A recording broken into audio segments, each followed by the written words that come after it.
Agora em Brasília, 8 horas e 22 minutos. Vida Acadêmica. 8 horas e 22 minutos. Eu converso agora na Rádio Justiça com a nossa convidada de todas as quartas-feiras pela manhã, a jornalista e pesquisadora Mariela Oliveira. Bom dia, professora. Bom dia, Sérgio. Bom dia a todos os ouvintes da Rádio Justiça. É uma alegria vir aqui falar com você sobre a vida acadêmica. A vida acadêmica que tem também os seus preços, os seus percalços, né, doutora Mariela? Como, por exemplo, saúde mental. Como isso é possível se manter durante essa pós-graduação? Olha, esse tema é realmente importante. Tem muitos estudantes que acabam tendo vários problemas de saúde mental a partir dos estudos. E é interessante porque a gente deveria ser o contrário, né? A saúde mental deveria ser algo para auxiliar o estudante da pós-graduação e não para dificultar. Mas, infelizmente, o que a gente percebe é verdadeiros graves problemas de saúde exatamente por causa dos estudos. E quais são as causas dos problemas de saúde mental desses estudantes de pós-graduação? Olha, as causas são de diversas ordens, né?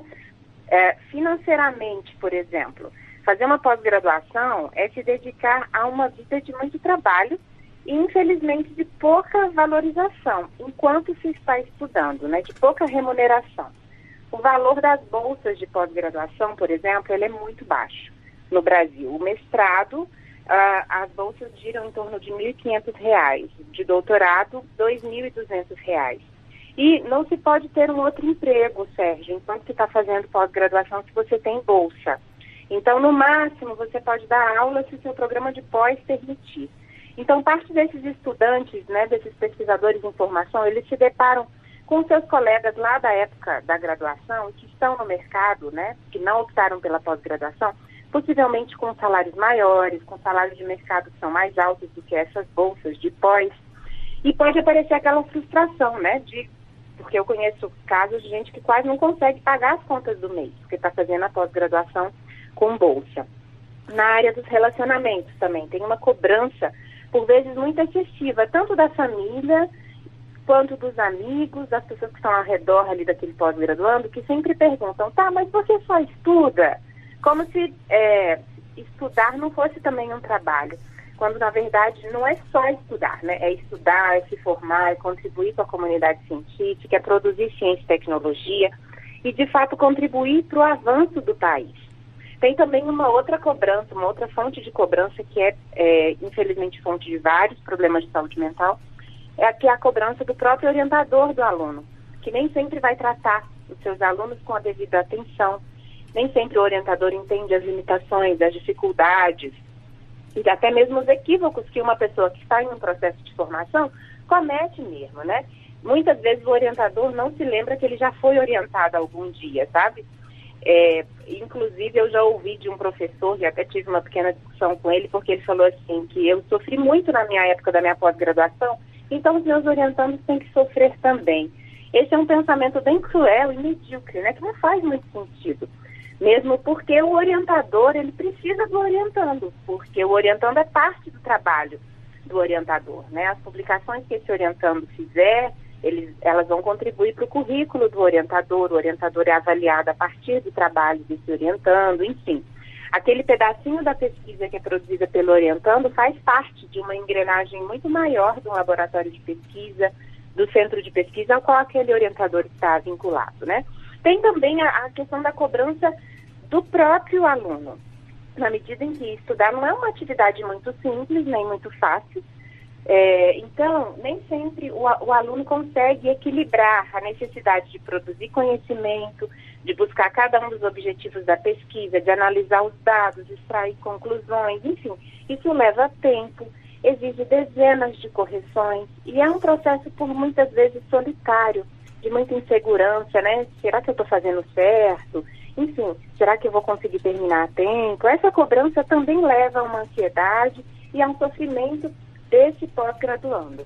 Então, essa cobrança excessiva de professores, da família, de todo mundo que conhece o pós-graduando pode levar uma simples perguntinha do tipo, e aí, como é que vai o seu curso? Em alguma coisa que chega a dar até palpitação e ansiedade, de tanto que desnorteia a pessoa. Essas são algumas das possíveis causas dos problemas de saúde mental dos estudantes da pós-graduação.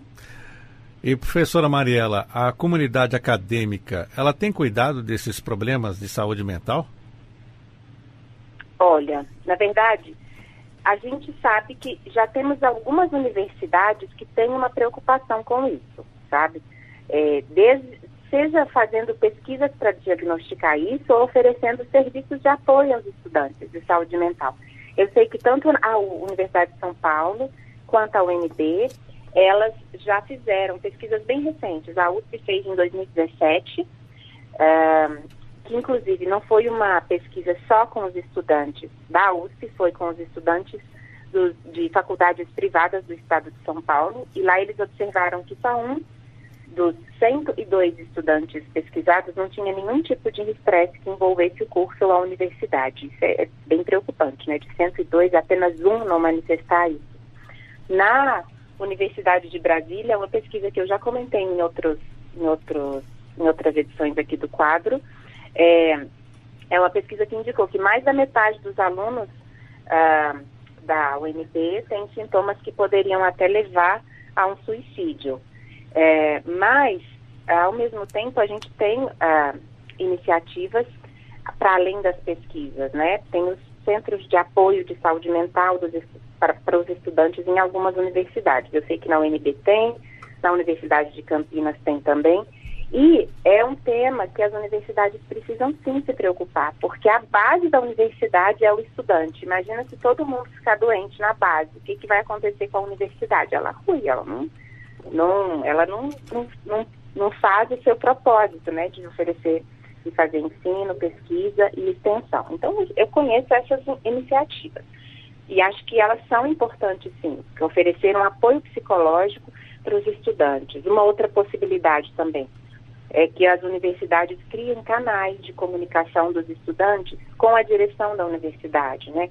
Ouvidorias, por exemplo, para que eles possam se manifestar, mesmo que anonimamente, Sérgio, porque existe também uma relação de poder ali, por exemplo, orientador e orientando, e por vezes se ele vai reclamar diretamente, ele pode sofrer uma represália, enfim.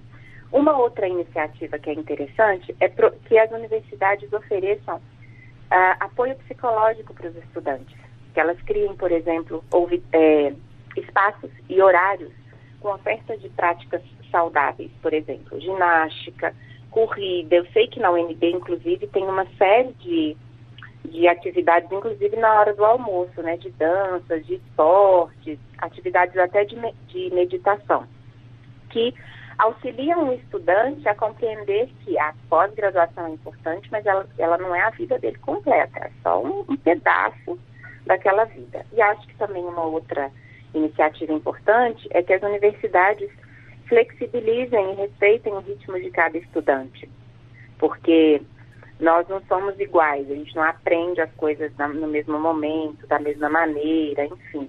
Eu acho que, por vezes, falta isso também, uma maior compreensão, tanto dos professores quanto do corpo acadêmico, né? Sim. De que tem estudantes que têm mais dificuldade, sim. Isso não significa afrouxar a regra ou fazer com que uns passem sem aprender. Não, não é isso. Mas é que as pessoas têm ritmos de estudo e ritmos de vida bem diferentes. E, professora Mariela, para finalizarmos, como as pessoas devem lidar com esses problemas de ter uma saúde mental em dia com a vida acadêmica? Bom, a primeira coisa, a pessoa tem que entender que não é normal ela estar sentindo angústia para ir para a universidade. Ela está sentindo uma tristeza profunda para ir para a universidade, ela não conseguir progredir na pesquisa, ela ficar travada na escrita, por exemplo. Ela tem que entender isso, que não é normal.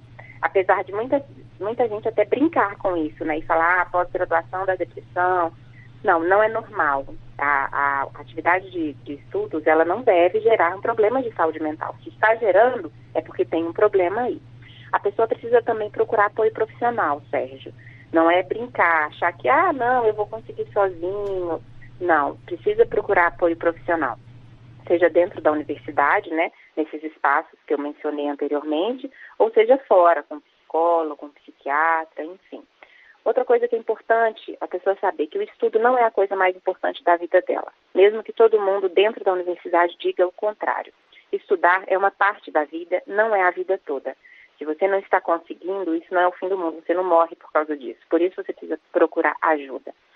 Outra dica que eu dou é que a pessoa se organize para preservar momentos de socialização com gente que não faz o mesmo curso que ela, gente que talvez nem tenha passado pela universidade, sabe? Mas que tem outras experiências bacanas de vida.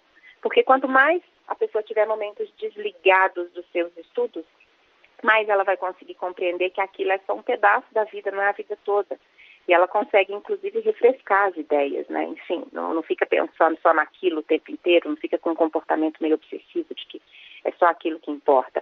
E, por fim, penso que é importante a pessoa ter um cronograma de leituras que não tem relação nenhuma com os estudos, sabe? Vai ler literatura brasileira ou literatura estrangeira, um romance policial, se você gostar, ou mesmo uma biografia bacana, né? Um livro de espiritualidade, revista em quadrinhos, sei lá, qualquer coisa que permita que a cabeça do estudante descanse e, ao mesmo tempo, algo que agregue valor mesmo à sua vida pessoal.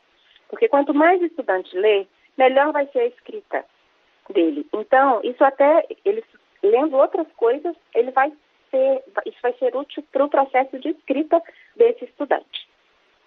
Está certo, professora, pesquisadora e jornalista Mariela Oliveira, todas as quartas-feiras conosco aqui na Rádio Justiça e o quadro Vida Acadêmica. Mariela Oliveira, muito obrigado por estar conosco e até a próxima semana. Um abraço.